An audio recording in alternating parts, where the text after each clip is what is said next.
स्वागत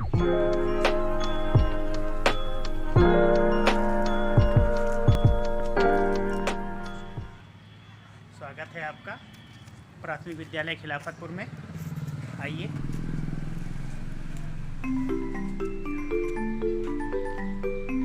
हम कैंपस में प्रवेश कर चुके हैं। जैसा कि आपने देखा, गेट से होकर हम अंदर आ रहे हैं और धीरे धीरे हम विद्यालय के मुख्य भवन की तरफ बढ़ रहे हैं। लेकिन उससे पहले हम आपको दिखाना चाहेंगे मास्टर साहब के खुद के प्रयास द्वारा यहाँ पर कुछ फर्नीचर की व्यवस्था की गई है। जो कि यहाँ पर लिखा हुआ है पार्ले बिस्किट्स प्राइवेट लिमिटेड परसेंटली।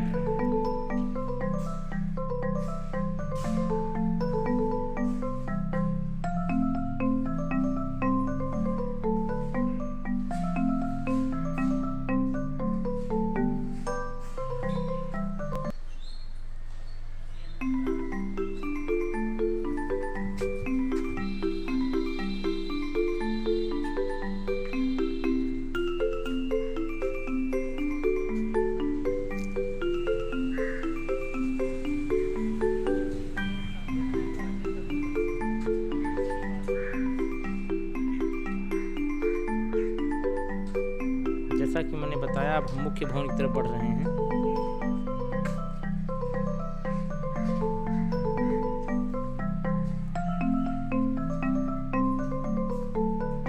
ये है हमारा स्मार्ट क्लास का प्रोजेक्टर, जो कि हमारे विद्यालय को पिछले वर्ष आदरणीय जिलाधिकारी बहराइच के द्वारा दिया गया था।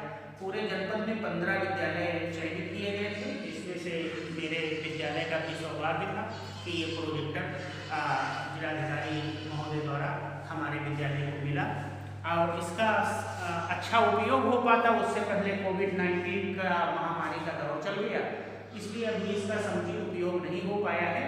लेकिन हमें आशा है कि बच्चे इसका बहुत लाभ उठाएंगे और बहुत हमें सहायता मिलेगी ICT चलाने में। मैं आपको लेकर के आया हूँ एक क्लास में। इसी प्रकार की सारी क्लासेस हैं। यदि मैं सारी क्लासेस में लेके चलूँगा आपको तो वीडियो काफ़ी लंबा हो जाएगा, इसलिए सैंपल के लिए रूप में मैं एक क्लास को आप लोगों को अवलोकन के सामने प्रस्तुत करना चाहता हूँ।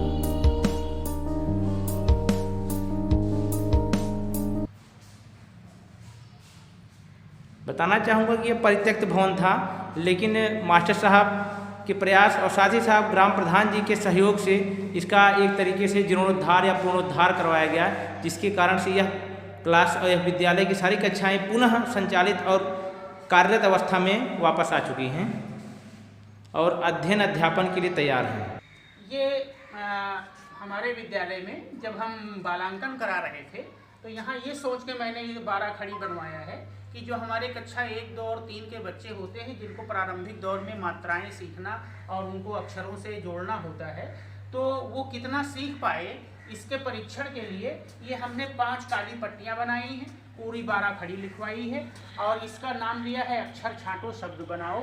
मान लिया किसी बच्चे को अगर हमने कहा कि आपको लिखना है काला, तो वो का वाली लाइन से अगर पहचानता है तो का छांटेगा और ला वाली लाइन से ला निकालेगा और दोनों अक्षरों को वो एक जगह लिखेगा। और अगर उसने सही लिख दिया काला, तो जो पास में खड़ा हुआ मॉनिटर बच्चा है वो उसको ओके कर देगा कि तुमने सही लिखा। अगर वो नहीं लिख पाता है तो वो बच्चा फिर से प्रयास करेगा। तो इस तरह से 5 बच्चे एक साथ इस पे जो है वर्क कर लेते हैं और ये बहुत ही उपयोगी साबित हो रहा है बच्चों के लिए। धन्यवाद। एक वीडियो है।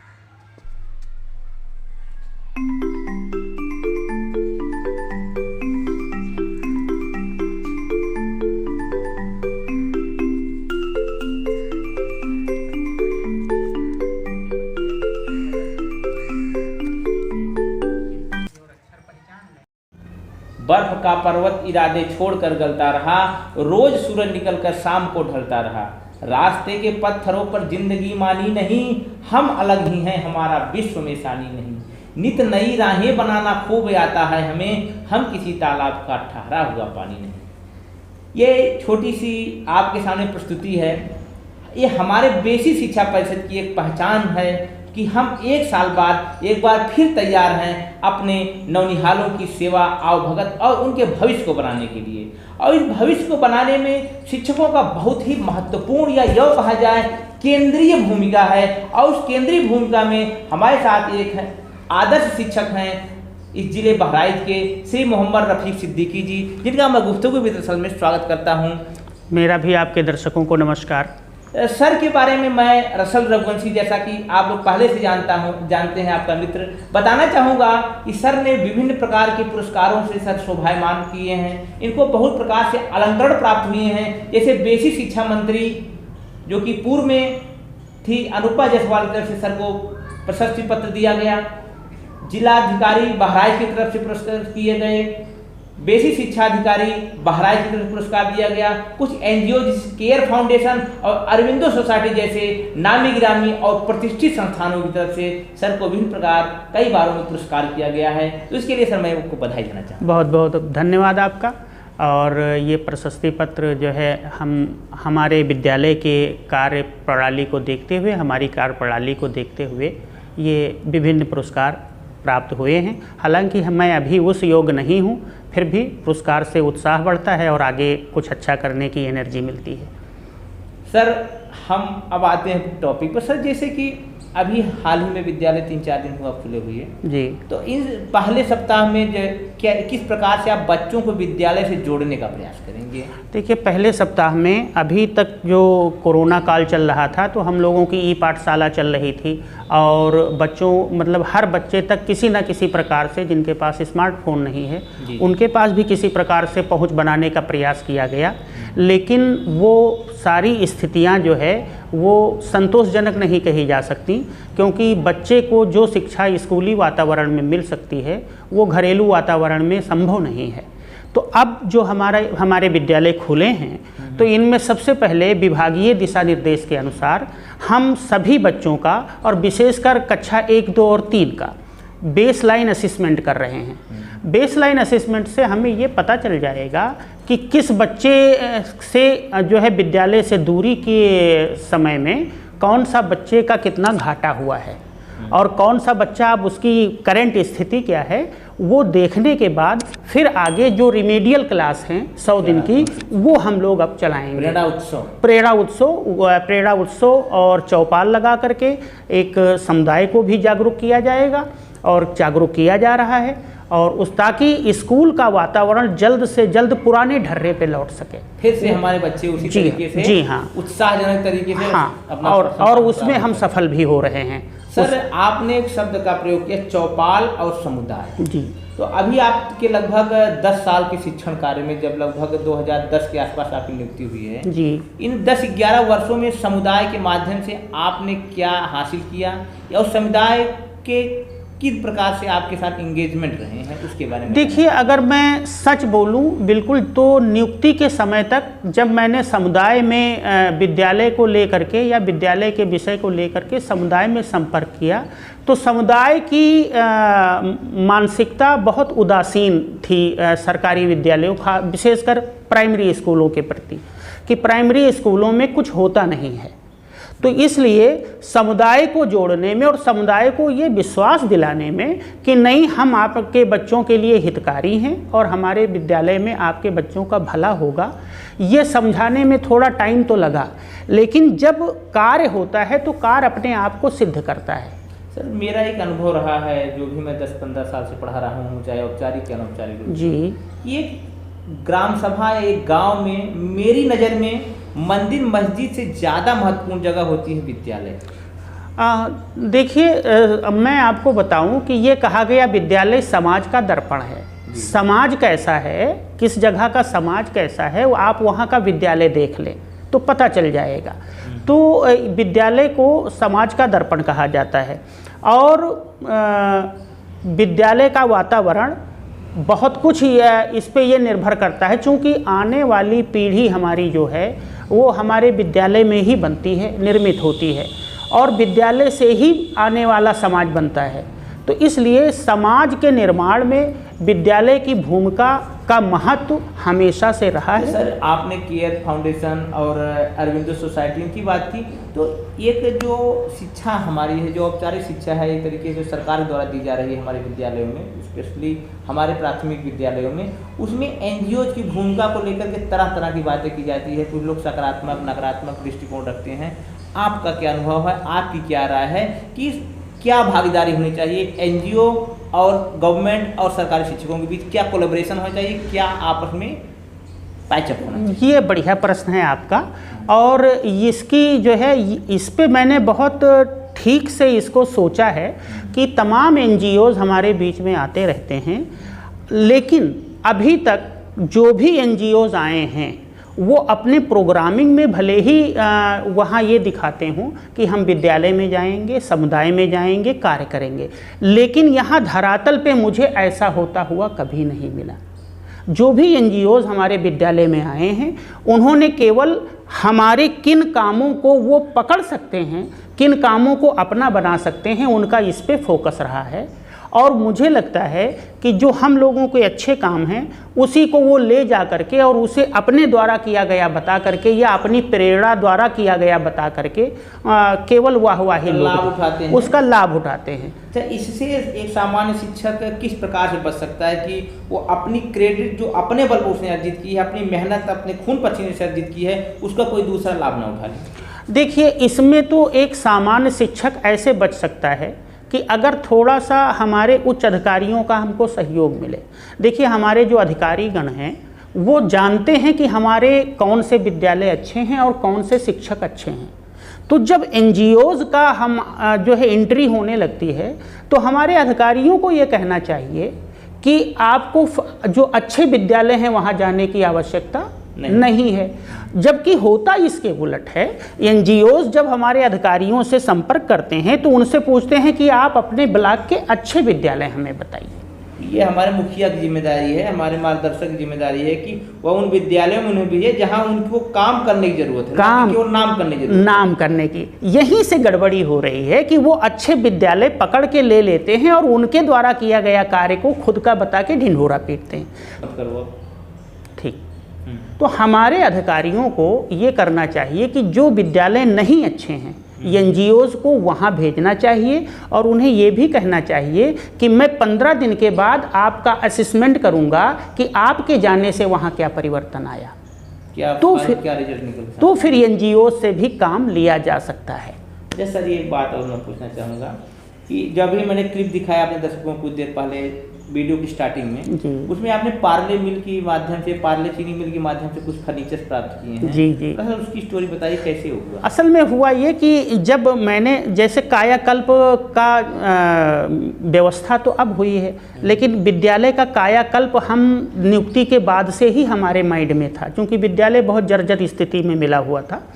तो जब 2017 में हम जिस रूप में विद्यालय देखना चाहते थे वैसा कायाकल्पित हो गया, तो फिर हमको ये लगा कि अगर टेबल बेंच भी हमें किसी तरह मिल जाए तो हम इसको प्राइवेट स्कूलों के समकक्ष खड़ा कर सकते हैं।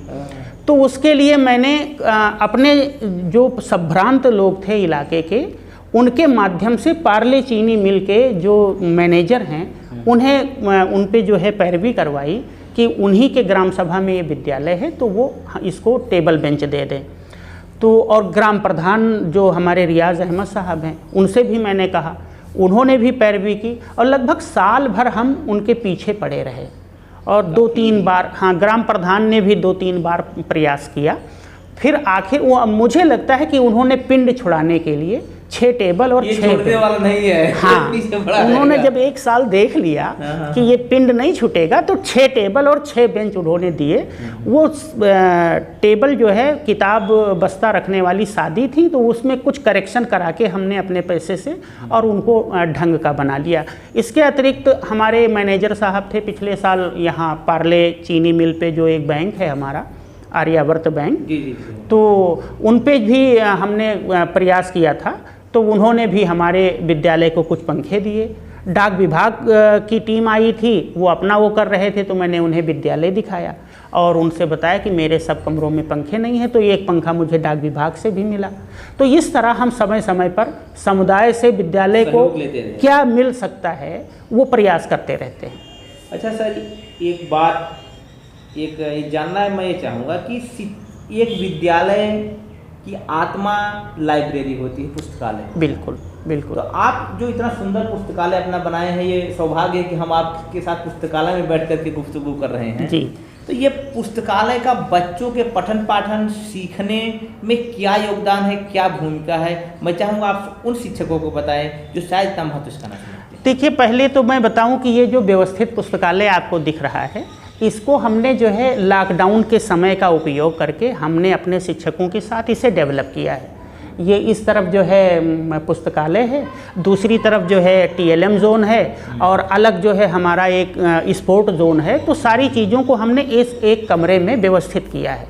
अब जहाँ तक पुस्तकालय का उपयोग की बात है, तो अभी जो है लगभग 2-3 साल पहले से जितना भी जो भी टाइम टेबल बन रहा है, सभी टाइम टेबल के लिए ये कहा जा रहा है कि एक कालांश पुस्तकालय के लिए आवंटित करना आवश्यक है। ये सृजनात्मक लेखन में, क्रिएटिव राइटिंग में मुझे लगता है कि पुस्तकालय ऐसा कोई जोड़ नहीं। जी हाँ, बिल्कुल सही। बच्चे कहानियाँ पढ़ें और खुद कहानियाँ बनाएं। अब यहाँ पात्रों की कल्पना करें। जैसे कि मान लिया कि कक्षा 1 का बच्चा है, उसे अभी पढ़ना नहीं आता है और हमने उसे पुस्तकालय में जोड़ दिया। पुस्तकालय उसे भी प्रभावित करता है। किताबों पे जो ये चित्र बने हुए हैं, आकर्षक चित्र, अब तो चित्र लेखन वाली आ गई हैं पुस्तकें जिसमें कुछ चित्र होते हैं, बच्चे इमेजिन करके कहानी अपना आगे बढ़ाएं। जी, तो ये चित्र बच्चों को अपनी तरफ खींचते हैं और बच्चे उन चित्रों से अपने जो है सोच के मुताबिक चीज़ें ढालते हैं, और उनको ये भी चिंता पैदा होती है कि अगर मैं जल्दी पढ़ना सीख जाता तो इसमें जो लिखा हुआ है कहानी है वो मैं जल्दी पढ़ पाता। जो उनके बड़े अग्रज, बड़े भाई पढ़ रहे हैं तो उनके अंदर उत्सुकता होती है, मेरी बड़ी बहन, मेरे बड़े भाई पढ़ रहे हैं और उसका जो आनंद साहित्य का उठा रहे, बाल साहित्य का, उसमें मुझे भी डुबकी लगाने का मौका मिलता। तो ऐसा नहीं है कि सिर्फ जो बच्चे पढ़ना सीख रहे हैं लाइब्रेरी उन्हीं को लाभान्वित करेगी। जो बच्चे अभी पढ़ना नहीं सीख पाए हैं, लाइब्रेरी उन्हें प्रेरित करती है कि आप भी जल्दी आगे बढ़िए, प्रयास करिए ताकि हमारा आप लाभ उठा सकें। और साहित्य का अच्छा, इनका एक बच्चों की थिंकिंग पर, सोच का, आने वाले समय पर भविष्य में एक अच्छे नागरिक बनाने में, एक बेहतर भारत का भविष्य बनाने में आप लाइब्रेरी की भूमिका कहाँ देखते हैं? देखिए, लाइब्रेरी की भूमिका जैसे किताबें हमें जो कुछ अच्छा हमसे पहले के लोग कर चुके हैं, और जो किताबों में उन्हीं लोगों को जगह मिलती है जिन्होंने बहुत अच्छा किया हो या बहुत ख़राब किया हो। जिन्होंने बहुत ख़राब किया उनका अंत क्या हुआ, और जिन्होंने बहुत अच्छा किया उनके बारे में लोग क्या विचार रखते हैं, कितनी श्रद्धा रखते हैं।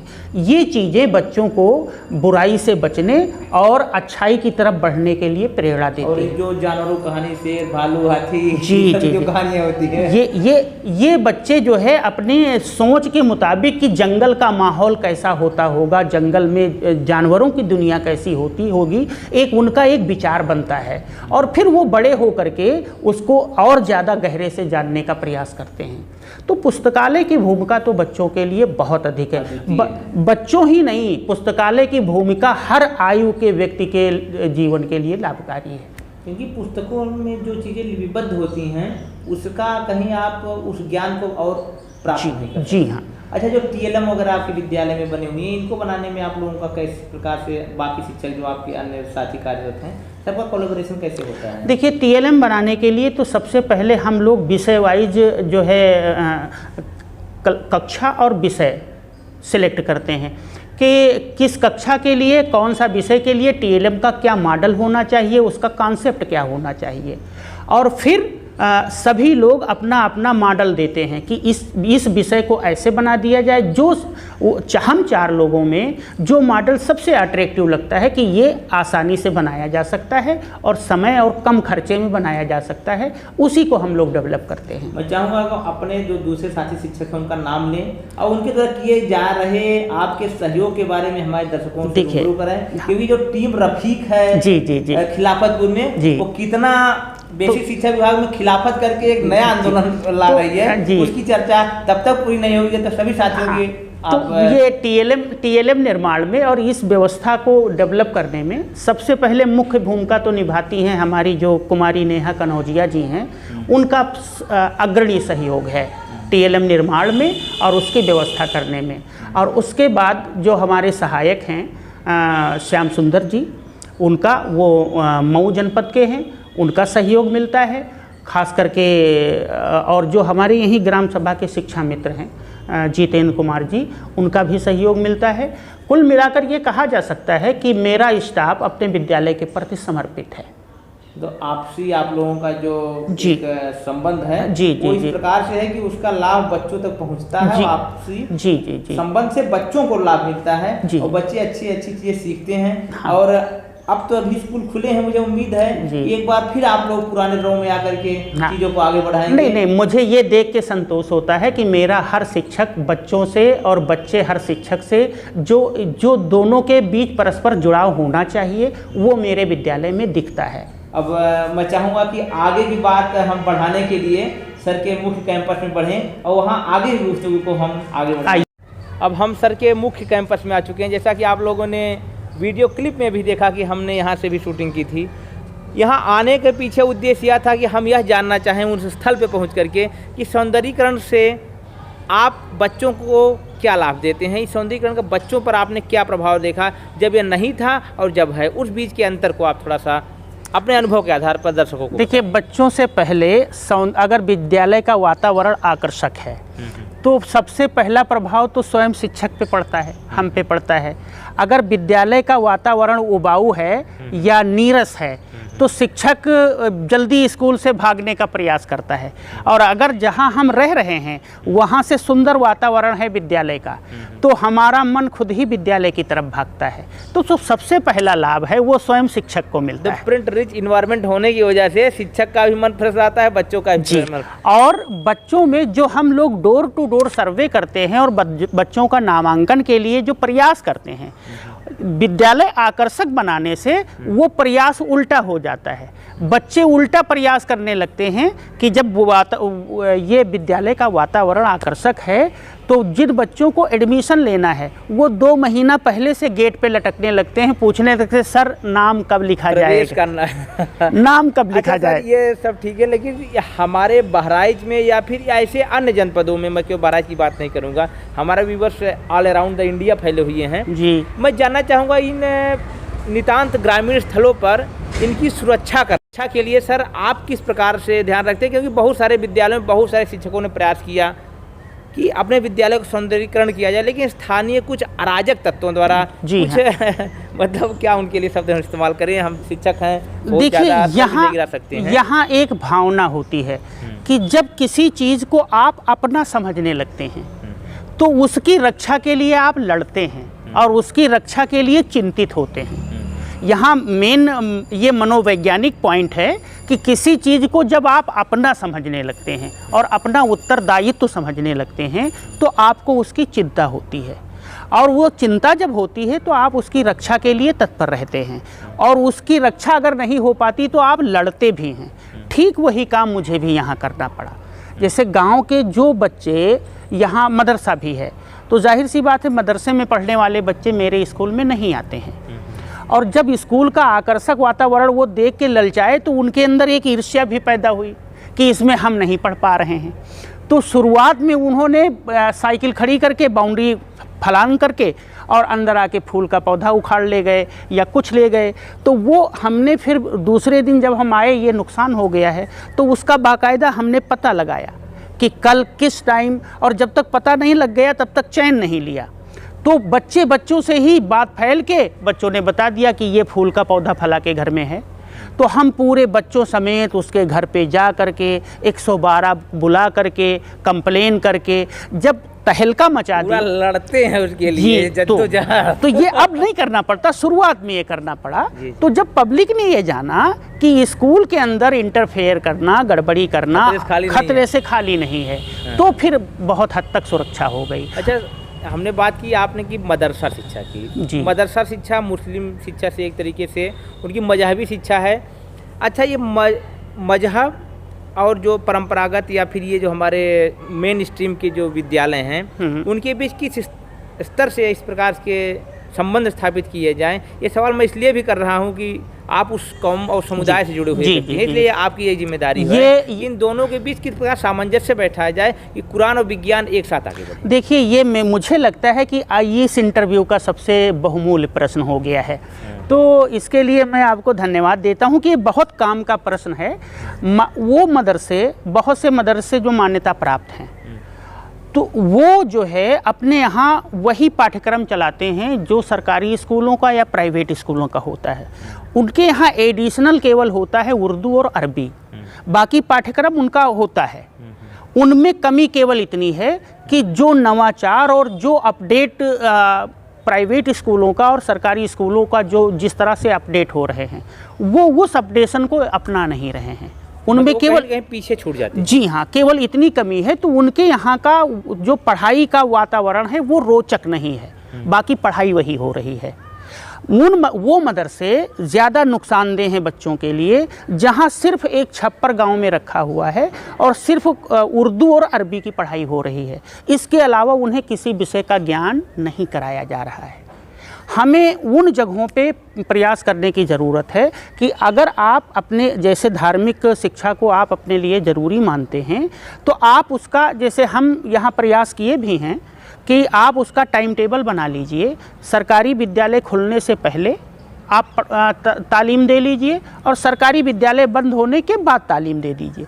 बीच का जो टाइम बचता है वो सरकारी विद्यालय में बच्चों का नामांकन करा दीजिए। और अगर इस हिसाब से हम अन्य जगहों पे भी मेहनत करें तो वो बच्चे भी मुख्य धारा से जोड़े जा सकते हैं। अगला जो प्रश्न मैं आपसे पूछने जा रहा था उसका काफ़ी हद तक जवाब आपने इस प्रश्न के उत्तर में दे दिया है। जी, लेकिन फिर भी मैं उसको ऐड करना चाहूँगी, हो सकता है कुछ बातें उसमें और मिल जाए हमको। मैं अपने दर्शकों से माफ़ी चाहूँगा कि बड़ा इंपॉर्टेंट इंटरव्यू थोड़ा लंबा हो रहा है, लेकिन इसमें ऐसी बातें हैं जिसको आपको जानना चाहिए। एक आदर्श मुस्लिम शिक्षा क्या हो सकती है, एक मुसलमान की आदर्श शिक्षा क्या हो सकती है? देखिए, मुस्लिम धर्म की जहाँ तक मैं बात करूँ तो मुस्लिम धर्म का प्रारंभ ही पढ़ाई से हुआ है। इल्म तालीम जो है मुस्लिम धर्म का प्रारंभ, जो इस्लाम धर्म के प्रवर्तक हैं हज़रत मोहम्मद सल्लल्लाहु अलैहि वसल्लम, उनको जब जो है ईश्वरीय संदेश आया तो सबसे पहले कहा गया इकरा। इकरा का अर्थ होता है पढ़ो। तो इस्लाम धर्म की शुरुआत ही पढ़ो से हुई है। लेकिन ये दुर्भाग्यपूर्ण बात है कि जिस धर्म की शुरुआत पढ़ो से हुई है वो धर्म शिक्षा में बहुत पिछड़ा हुआ है। अच्छा सर, इकरा मतलब पढ़ो। जी। अब क्या पढ़ो, इसका भी इंटरप्रिटेशन होना चाहिए। जी हाँ। धार्मिक चीज़ों में पढ़ते रह जाओ कि आधुनिक चीज़ों को भी ऐड करो। हाँ। आप तालीम को में किस हिसाब से किस चीज़ का एक बैलेंस रखें, रेशियो रखें, अनुपात रखें, उसकी बात। जी हाँ। तो इस्लाम धर्म के प्रवर्तक ने कहा कि आप इल्म हासिल करो, चाहे आपको चीन तक जाना पड़े। मतलब चाहे जितनी आपको यात्रा करनी पड़े, इल्म जहाँ मिले हासिल करो। इब्न बतूता बनना पड़े। जी हाँ, इल्म की तलाश में चाहे कितना भटकना पड़े, लेकिन उसे हासिल करो।